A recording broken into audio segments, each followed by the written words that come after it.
ਅੱਜ ਅਸੀਂ ਇੱਕ ਬਹੁਤ ਜ਼ਿਆਦਾ ਸੀਰੀਅਸ ਮੁੱਦੇ ਤੇ ਗੱਲ ਕਰਾਂਗੇ। ਪਹਿਲਾਂ ਤੁਸੀਂ ਇਹ ਵੀਡੀਓ ਦੇਖ ਲਓ, ਉਸ ਤੋਂ ਬਾਅਦ ਟੌਪਿਕ ਤੇ ਆਓ। Hallelujah hallelujah hallelujah. स्वर्ग सिर्फ एक ही नाम से मिलेगा, वो यीशु नाम है। पिछले 2 सालों के विच तकरीबन 3.5 लाख सिखां ने क्रिश्चियन धर्म अपनाया, पर सवाल यह है कि क्यों लोग सिख धर्म को छड्ड के कोई होर धर्म अपना रहे हैं। ਇਹਦੇ ਵਿੱਚ ਕਸੂਰ ਕਿਹਦਾ ਤੇ ਅੱਜ ਅਸੀਂ ਉਹੀ ਗੱਲ ਪਤਾ ਕਰਨ ਦੀ ਕੋਸ਼ਿਸ਼ ਕਰਾਂਗੇ। ਮੋਸਟਲੀ ਲੋਕਾਂ ਨੂੰ ਇਹ ਲੱਗਦਾ ਕਿ ਇਹਦਾ ਕਾਰਨ ਹੈਗਾ ਗਰੀਬੀ, ਕਿਉਂਕਿ ਕ੍ਰਿਸਚੀਅਨ ਆਰਗੇਨਾਈਜੇਸ਼ਨਸ ਦੇ ਵੱਲੋਂ ਗਰੀਬਾਂ ਨੂੰ ਐਜੂਕੇਸ਼ਨ, ਉਹਨਾਂ ਦਾ ਹੈਲਥ ਕੇਅਰ ਤੇ ਇੱਥੋਂ ਤੱਕ ਕਿ ਉਹਨਾਂ ਦੇ ਘਰ ਵੀ ਬਣਾ ਕੇ ਦਿੱਤੇ ਜਾ ਰਹੇ ਆ। But is this the only reason? ਜੇ ਅਸੀਂ ਪੰਜਾਬ ਦੇ ਬਹੁਤ ਸਾਰੇ ਪਿੰਡਾਂ ਵੱਲ ਵੇਖੀਏ ਤਾਂ ਉੱਥੇ ਕਾਸਟ ਦੇ ਬਿਹਾਫ ਦੇ ਉੱਤੇ ਅਲੱਗ-ਅਲੱਗ ਗੁਰਦੁਆਰੇ ਬਣਾਏ ਗਏ। ਅਸੀਂ ਦਲਿਤ ਪਰਿਵਾਰਾਂ ਨੂੰ ਆਪਣੇ ਤੋਂ ਪਹਿਲਾਂ ਤੋਂ ਸੈਪਰੇਟ ਕਰਕੇ ਚੱਲ ਰਹੇ ਹਾਂ ਕਿ ਇਹ ਸਾਡਾ ਗੁਰਦੁਆਰਾ, ਇਹ ਤੁਹਾਡਾ ਗੁਰਦੁਆਰਾ। ਜਾਤ ਪਾਤ ਦੇ ਆਧਾਰ ਤੇ ਹੋਣ ਵਾਲਾ ਡਿਸਕ੍ਰਿਮੀਨੇਸ਼ਨ ਇੱਕ ਬਹੁਤ ਵੱਡਾ ਕਾਰਨ ਹੈ, ਜਿਹਦੇ ਕਰਕੇ ਬਹੁਤ ਸਾਰੇ ਜਿਹੜੇ ਸਿੱਖ ਆ ਉਹ ਕ੍ਰਿਸਚੀਅਨ ਬਣਦੇ ਜਾ ਰਹੇ, ਜਦੋਂ ਕਿ ਸਾਡੇ ਗੁਰੂਆਂ ਨੇ ਇਹ ਭੇਦਭਾਵ ਖਤਮ ਕਰਕੇ ਸਾਨੂੰ ਸਾਰਿਆਂ ਨੂੰ ਇਕੱਠਿਆਂ ਕੀਤਾ। ଖ୍ରୀଷ୍ଟରେ ପ୍ରିୟ ଭାଇ ଓ ଭଉଣୀମାନେ, ଜଣେ ନୁହେଁ, 2 ଜଣ ନୁହେଁ କି 10 ଜଣ ନୁହେଁ, ଏକାଥରେ 35 ଲକ୍ଷ ଲୋକ ପ୍ରଭୁ ଯୀଶୁଖ୍ରୀଷ୍ଟଙ୍କୁ ନିଜର ବ୍ୟକ୍ତିଗତ ଉଦ୍ଧାରକର୍ତ୍ତା ବା ତ୍ରାଣକର୍ତ୍ତା ଭାବରେ ଗ୍ରହଣ କଲେ। ଆଉ ପ୍ରଭୁ ଯୀଶୁଖ୍ରୀଷ୍ଟଙ୍କୁ ସେମାନେ ସ୍ୱୀକାର କଲେ। କେତେ? 35 ଲକ୍ଷ। 35 ଲକ୍ଷ ଲୋକ ଆପଣ ଚିନ୍ତା କରିପାରୁଛନ୍ତି? ସେମାନେ ପ୍ରଭୁ ଯୀଶୁଖ୍ରୀଷ୍ଟଙ୍କୁ ସେମାନେ ବିଶ୍ୱାସ କଲେ। ହୁଏତ ଆପଣଙ୍କର ବିଶ୍ୱାସ ହେଉନଥିବ, କିନ୍ତୁ ଘଟଣାଟା ହେଉଛି ସତ ଅଟେ। ଏଇ ଘଟଣା ହେଉଛି ସତ୍ୟ ଘଟଣା ଅଟେ। ଆଉ କ'ଣ କରିଛନ୍ତି ନା,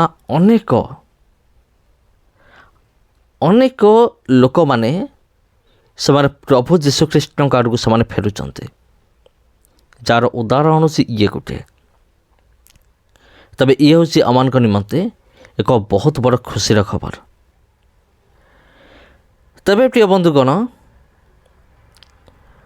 ଯଦି ଆମେମାନେ ବିଗତ ଦିନମାନଙ୍କର ଆଜି ପର୍ଯ୍ୟନ୍ତ ଦେଖିବା, ତେବେ ଅନେକ ହଜାତ୍ମାମାନେ ସେମାନେ ଯୀଶୁଙ୍କ ନିକଟକୁ ସେମାନେ ଆସିଛନ୍ତି।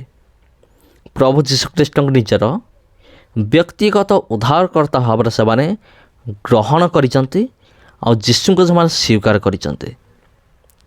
ତେବେ ଏଇଟା କେମିତି ସମ୍ଭବ ହେଲା? ଇଏ କ'ଣ କୌଣସି ପଇସାର ପାୱାର କି? ବିଲକୁଲ ନୁହେଁ। କୌଣସି ଡରେଇ ଧମକେଇକି ହେଲା କି? ବିଲକୁଲ ନୁହେଁ। ଇଏ ହେଉଛି ପ୍ରଭୁ ଯୀଶୁଖ୍ରୀଷ୍ଟଙ୍କର ଅନୁଗ୍ରହ ଏବଂ ପବିତ୍ର ଆତ୍ମାଙ୍କର ଶକ୍ତିରେ ଏହିସବୁ ସମ୍ଭବ ଅଟେ। ପବିତ୍ର ଆତ୍ମା କାର୍ଯ୍ୟ କଲେ, ସେଥିପାଇଁ ସମ୍ଭବ ହେଲା। ନହେଲେ କ'ଣ 35 ଲକ୍ଷ ଲୋକ 35 ଲକ୍ଷ ଲୋକ ଏକାବେଳେ ସେମାନେ କ'ଣ ଯୀଶୁଙ୍କୁ ସେମାନେ ବିଶ୍ୱାସ କରିପାରିଥାନ୍ତେ? ବିଲକୁଲ ନୁହେଁ। ଯଦି ପବିତ୍ର ଆତ୍ମା କାମ କରିବେ ନାହିଁ, ତେବେ କେହି ମଧ୍ୟ ଯୀଶୁଙ୍କ ନିକଟକୁ ଆସିବେ ନାହିଁ। ପ୍ରଭୁ ଯୀଶୁଖ୍ରୀଷ୍ଟଙ୍କ ନିକଟକୁ ଆଣିବାର କାମ ହେଉଛି ପବିତ୍ର ଆତ୍ମା ପରମେଶ୍ୱରଙ୍କର। ପବିତ୍ର ଆତ୍ମା ପରମେଶ୍ୱରଙ୍କର ଅନୁଗ୍ରହ ଯୋଗୁଁ ଏମିତି ଅସମ୍ଭବ ବିଷୟ ଗୁଡ଼ିକ ସମ୍ଭବ ହେଉଛି। ରୋଗ ତ ସୁସ୍ଥ ହେଉଛି, ଆଉ ଇଏ କୌଣସି ନୂଆ କଥା ନୁହେଁ। ପବିତ୍ର ଆତ୍ମାଙ୍କ ଶକ୍ତିରେ ହଜାର ଆତ୍ମାମାନେ ସେମାନେ ଫେରୁଛନ୍ତି।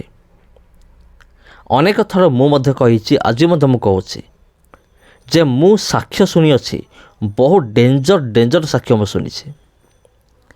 ଅନେକ କହନ୍ତି ଯେ ମୁଁ ବହୁତ ବଡ଼ ଗୁଣ୍ଡା ଥିଲି, ମୁଁ ଏତିକିଟାକୁ ମର୍ଡ଼ର କରିଛି, ସେତିକିଟାକୁ ମର୍ଡ଼ର କରିଛି, ମୁଁ ଜେଲ୍ ମଧ୍ୟ ଯାଇଛି। କିନ୍ତୁ ଯେତେବେଳେ ମୁଁ ଯୀଶୁଙ୍କୁ ବିଶ୍ୱାସ କଲି, ମୋର ସମ୍ପୂର୍ଣ୍ଣ ଜୀବନ ମୋର ବଦଳିଗଲା। ପ୍ରଭୁ ଯୀଶୁଖ୍ରୀଷ୍ଟଙ୍କୁ ବିଶ୍ୱାସ କଲେ ଧର୍ମ ବଦଳେନି। ପ୍ରଭୁ ଯୀଶୁଖ୍ରୀଷ୍ଟଙ୍କୁ ବିଶ୍ୱାସ କଲେ ଜୀବନ ପରିବର୍ତ୍ତନ ହୁଏ, ଜୀବନ ବଦଳିଯାଏ। ଅନେକ ଲୋକମାନେ ସାକ୍ଷ୍ୟ ଦିଅନ୍ତି, ମୁଁ ଜଣେ ବହୁତ ବଡ଼ ଚୋର ଥିଲି, ମୁଁ ଜଣେ ବହୁତ ବଡ଼ ବ୍ୟଭିଚାରୀ ଥିଲି, ଆଉ ମୁଁ ଜଣେ ବହୁତ ବଡ଼ ହତ୍ୟାକାରୀ ଥିଲି, ମୁଁ ବହୁତ ବଡ଼ ଡନ୍ ଥିଲି। ଆଉ ଲୋକମାନେ ମୋତେ ଦେଖିଲେ ଭୟରେ ଥରଥର ହେଇକି କମ୍ପୁଥିଲେ ସେମାନେ। କିନ୍ତୁ ଯେତେବେଳେ ମୁଁ ଯୀଶୁଙ୍କୁ ଜାଣିଲି, ମୁଁ ସବୁ ମନ୍ଦ ବିଷୟ ମୁଁ ଛାଡ଼ିଦେଲି। ଆଉ ଯେଉଁମାନେ ମୋତେ ଡରୁଥିଲେ, ସେମାନେ ମୋତେ ନାଲି ଆଖି ଦେଖାଇବା ଆରମ୍ଭ କଲେ। ଏମିତି ଅନେକ ସବୁ ଡେଞ୍ଜର ସାକ୍ଷ୍ୟ ଗୁଡ଼ିକ ରହିଅଛି, ଯେଉଁ ସାକ୍ଷ୍ୟ ଗୁଡ଼ିକରେ ଗୁଣ୍ଡା, ବଦମାସ, ବ୍ୟଭିଚାରୀ ଏଇମାନେ କ'ଣ କରିଛନ୍ତି? ପ୍ରଭୁ ଯୀଶୁଖ୍ରୀଷ୍ଟଙ୍କୁ ନିଜର ବ୍ୟକ୍ତିଗତ ଉଦ୍ଧାରକର୍ତ୍ତା ଭାବରେ ସେମାନେ ଗ୍ରହଣ କରିଛନ୍ତି, ସ୍ୱୀକାର କରିଛନ୍ତି। ଆଉ ଏଇଟା ହେଉଛି ପ୍ରିୟ ବନ୍ଧୁଗଣ, ବର୍ତ୍ତମାନ ବି ଚାଲିଛି। ଅନେକ ବଡ଼ ବଡ଼ ବଦମାସମାନେ ସେମାନେ ସମସ୍ତ ପୂର୍ବ ଜୀବନକୁ ପରିତ୍ୟାଗ କରିକି ସେମାନେ ବର୍ତ୍ତମାନ ଯୀଶୁ ପ୍ରେମୀ। ଅନେକ ତ ସୁସମାଚାର ପ୍ରଚାରକ ହୋଇଗଲେଣି ଗୁଣ୍ଡାମାନେ।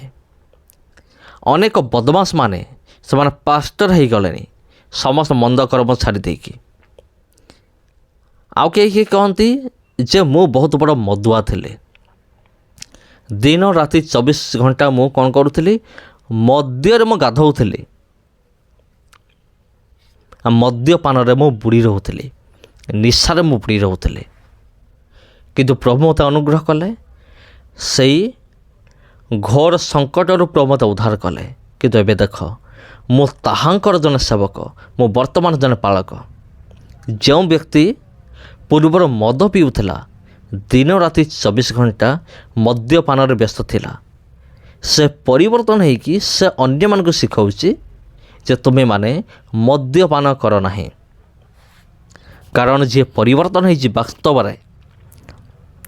ବାସ୍ତବରେ ଯାହା ଜୀବନ ପରିବର୍ତ୍ତନ ହୋଇଛି, କେବଳ ସିଏ ହିଁ ଜାଣିଛି ପ୍ରଭୁ ଯୀଶୁଖ୍ରୀଷ୍ଟଙ୍କ ନାମରେ କ'ଣ ଅଛି, ପ୍ରଭୁ ଯୀଶୁଖ୍ରୀଷ୍ଟଙ୍କ ବାକ୍ୟରେ କ'ଣ ଅଛି, ପ୍ରଭୁ ଯୀଶୁଖ୍ରୀଷ୍ଟଙ୍କଠାରେ କ'ଣ ଅଛି। ତେବେ କ'ଣ ଅଛି? ପ୍ରଭୁ ଯୀଶୁଖ୍ରୀଷ୍ଟଙ୍କଠାରେ ଶାନ୍ତି ଅଛି। ଆଉ ଇଏ ଏମିତି ଏକ ଶାନ୍ତି ଯେଉଁଟାକି ଜଗତ ଦିଏ ନାହିଁ। ପ୍ରଭୁ ଯୀଶୁ ମଧ୍ୟ କହିଲେ, ମୁଁ ତୁମକୁ ମୋ ନିଜର ଶାନ୍ତି ଦାନ କରି ଯାଉଅଛି।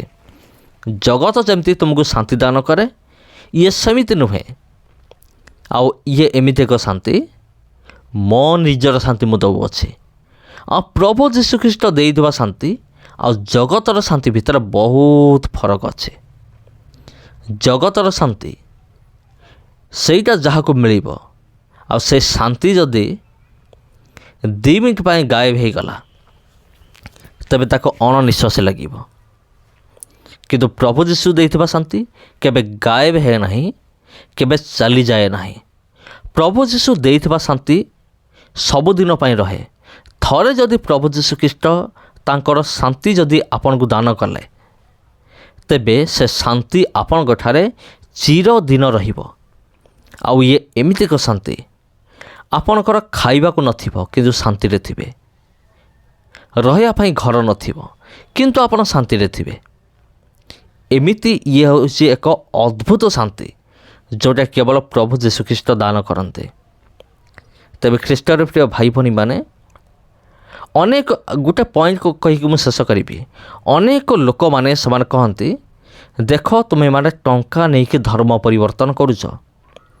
ଯେଉଁମାନେ ଖ୍ରୀଷ୍ଟିଆନ ହେଇଛନ୍ତି ସେମାନେ ବହୁତ ଗୁଡ଼ିଏ ଟଙ୍କା ପାଇଥିବେ, 5 ଲକ୍ଷ, 10 ଲକ୍ଷ, 15 ଲକ୍ଷ, 20 ଲକ୍ଷ। ଏଠାରେ ଯେଉଁ ଏଠାରେ ଯେଉଁ 35 ଲକ୍ଷ ଲୋକ ପ୍ରଭୁ ଯୀଶୁଙ୍କୁ ବିଶ୍ୱାସ କଲେ,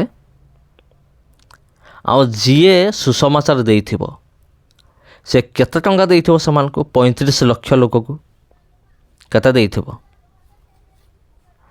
ଯଦି 35 ଲକ୍ଷ ଲୋକକୁ ଜଣକୁ ଟଙ୍କେ ବି ଦିଆଯାଏ ନାହିଁ କି, ତେବେ 35 ଲକ୍ଷ ଟଙ୍କା ଦରକାର। ଆଉ ଜଣେ ପାଷ୍ଟରଙ୍କ ପାଖରେ ଏତେ ସାମର୍ଥ୍ୟ ନାହିଁ, ଏତେ ଶକ୍ତି ନାହିଁ, ଆଉ ସେ କ'ଣ କରିବ? ଏତେ ଟଙ୍କା ଦେଇକି ଧର୍ମ ପରିବର୍ତ୍ତନ କରିବ। କିନ୍ତୁ କିଛି କଟ୍ଟରପନ୍ଥୀ ଚିନ୍ତାଧାରା ଲୋକମାନେ ଅଛନ୍ତି, ଖ୍ରୀଷ୍ଟିଆନ ବିରୋଧୀମାନେ ଅଛନ୍ତି, ସେମାନେ କହିବେ ଯେ ନାଇଁ ଫରେନ୍ରୁ ପଇସା ଆସୁଛି ନା। ଆଉ ଆରେ ମୂର୍ଖ, ଫରେନ୍ରୁ କିଆଁ ପଇସା ଆସିବ? ଯିଏ ପଇସା ଫରେନ୍ରୁ ପଠାଇବ ସେ କ'ଣ ଘରେ ଟଙ୍କାର ଗଛ ଲଗେଇଛି? ସେ ଘରେ ଟଙ୍କାର ଗଛ ଲଗେଇଛି କି? ଆଉ ସେ ଟଙ୍କା ଦେବ? 35 ଲକ୍ଷ ଲୋକ ଯୀଶୁଙ୍କୁ ବିଶ୍ୱାସ କଲେ। ଆଉ ଏମାନେ କେଉଁମାନେ? ଏମାନେ ହେଉଛନ୍ତି ଶିଖ୍ମାନେ, ଶିଖ୍ ଧର୍ମାବଲମ୍ବୀ। ଆଉ ସେମାନେ ଯୀଶୁଙ୍କୁ ବିଶ୍ୱାସ କଲେ, ତାଙ୍କୁ କିଏ ଡରେଇ ନାହାନ୍ତି। କାରଣ ଶିଖ୍ ଲୋକମାନେ ସବୁଠାରୁ ନିର୍ଭୀକ ଲୋକ ହେଉଛନ୍ତି ଶିଖ୍। ସେମାନେ କାହାକୁ ଡରନ୍ତିନି, ତେଣୁ ଭୟର ନୁହେଁ, ଟଙ୍କା ଦ୍ୱାରା ବି ନୁହେଁ। କାରଣ ମୁଁ କହିଲି ଜଣକୁ ଯଦି ଟଙ୍କେ ବି ଦିଆଯାଏ ତେବେ 35 ଲକ୍ଷ ଟଙ୍କା ଦରକାର। ଯଦି 10 ଟଙ୍କା ବି ଦିଆଯାଏ 3,50,00,000 ଟଙ୍କା ଦରକାର। ଯଦି ଜଣକୁ 100 ଟଙ୍କା ଦିଆଯାଏ ତେବେ 35 କୋଟି ଟଙ୍କା ଦରକାର। ଜଣଙ୍କ ପାଖରେ ଏତେ ଔକାତ ଅଛି ମାନେ ପଇସା ଦେଇକି ଧର୍ମ ପରିବର୍ତ୍ତନ କରିବ? ଏସବୁ ଫାଲତୁ ଜିନିଷ ଅଟେ, ଫାଲତୁ ବିଷୟ। ସେଥିପ୍ରତି ଆପଣ ବିଲକୁଲ ଧ୍ୟାନ ଦିଅନ୍ତୁ ନାହିଁ। ସମସ୍ତ ନମସ୍କାର ପ୍ରିୟ ବନ୍ଧୁଗଣ, ଆଜିର ଭିଡ଼ିଓକୁ ଆମେ ଏଇଠି ରଖିବା। ଆଉ ଭିଡ଼ିଓ ଭଲ ଲାଗିଥିଲେ ଭିଡ଼ିଓକୁ ସେୟାର କରନ୍ତୁ, ଚ୍ୟାନେଲକୁ ସବସ୍କ୍ରାଇବ୍ କରନ୍ତୁ। ଧନ୍ୟବାଦ।